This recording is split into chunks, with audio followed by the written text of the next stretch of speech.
विधानसभा budget सत्र जो है वो शुरू हो चुका है। हमारे साथ गृह राज्य मंत्री जवाहर सिंह बेड़म साहब मौजूद हैं। सर, इस बार जो विधानसभा सत्र है, विपक्ष जो है आज से कहा जा सकता है कि सदन को घेरने की जो है वो तैयारी में जुट गया है। देखिए, विपक्ष के साथी हर बार यही कहते हैं सदन के बाहर कि हम सरकार को घेरेंगे, हम जनहित के मुद्दे उठाएंगे। लेकिन आप ये देख सकते हैं कि पिछला पूरा सत्र निकल गया। पिछले सत्र में एक भी बार उन्होंने जनहित की बात नहीं उठाई। अपने स्वयं की मैं बड़ा तू बड़ा की लड़ाई में सदन की कार्रवाई को बार बार उन्होंने बाधित किया। मैं निश्चित रूप से कह सकता हूँ कि विपक्ष अपना इकबाल खो चुका है जनता में। वो जनता के विषयों से कोई सरोकार रखते नहीं है, इसलिए घेरने जैसी कोई बात नहीं है। क्योंकि प्रदेश के मुख्यमंत्री आदरणीय भजनलाल शर्मा जी के नेतृत्व में जिस तरह से राजस्थान विकास की गति पर बढ़ा है, पूरी जनता उसकी वाहवाह कर रही है। और काम जब धरातल पर आ रहे हैं तो लोग ये कह रहे हैं कि हाँ, भारतीय जनता पार्टी की सरकार और प्रदेश के मुख्यमंत्री जी आम जन के प्रति जवाबदेह होकर के विकास की योजनाओं पर धरातल पर ला रहे हैं। वहीं युवाओं को रोजगार देने की बात कर रहे हैं, महिला समृद्धि की बात कर रहे हैं, किसान को उनके अधिकारों की रक्षा करते हुए विकसित किसान होने का सपना, चाहे प्रधानमंत्री किसान सम्मान निधि में बढ़ोतरी की बात रही हो, चाहे गोपाल क्रेडिट कार्ड बनाने की बात रही हो, चाहे पशुपालकों को सहायता देने की बात रही हो, और हमारा जो गरीब कल्याण है उसके लिए भी बजटीय प्रावधान किए गए हैं। मंत्री जी, आपके पास चूंकि गृह राज्य मंत्रालय का जो जिम्मा है, विगत दिनों में जो विधायकों के ऊपर कमीशन खोरी, भ्रष्टाचार के जो हैं वो आरोप लगे। कल जो विधायक ऋतु बानावत है, उन्होंने सीबीआई जांच से जो है जांच करवाने की मांग की है। वो कल आपने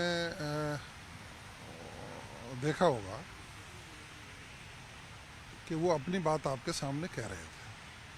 इसमें मेरा कहना यही है कि जो भी जांच है और अखबार की खबर छपी, वीडियो वगैरह जो भी आए हैं, चूँकि मामला सदाचार कमेटी के पास है, तो सदाचार कमेटी का क्या निर्णय आता है, क्या उनकी फाइंडिंग आती है, उसके बाद देखेंगे जो भी होगा।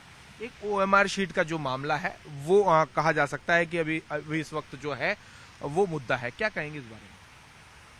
कांग्रेस के राज में युवाओं के हितों पर जिस तरह से कुठाराघात हुआ, पेपर लीक की घटनाएं, ओएमआर शीट में बदलाव, और ये रोजाना की उनकी परतें खुल रही हैं, तो मैं ये समझ सकता हूँ कि हमारी सरकार ने जीरो टॉलरेंस पे काम शुरू किया। और माननीय मुख्यमंत्री जी ने स्पष्ट कहा कि जो भी गड़बड़ी करने वाले लोग हैं उनका स्थान सलाखों के पीछे होगा।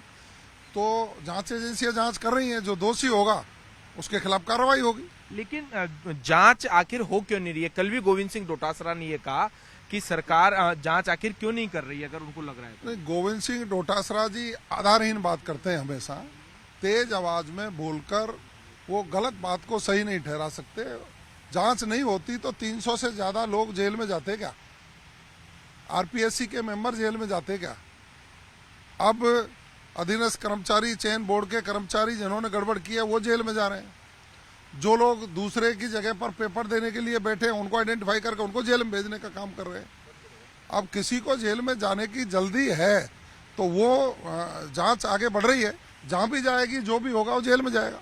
देखिए, ये थे हमारे साथ गृह राज्य मंत्री जवाहर सिंह बेड़म। इन्होंने कहा है कि इस तरीके के जो मुद्दे हैं वो तथ्यहीन है। कांग्रेस को सदन में आकर जो है वो मुद्दों के ऊपर चर्चा करनी चाहिए। न्यूज़ 18 राजस्थान के लिए सहयोगी अविनाश शर्मा के साथ रोशन शर्मा की रिपोर्ट।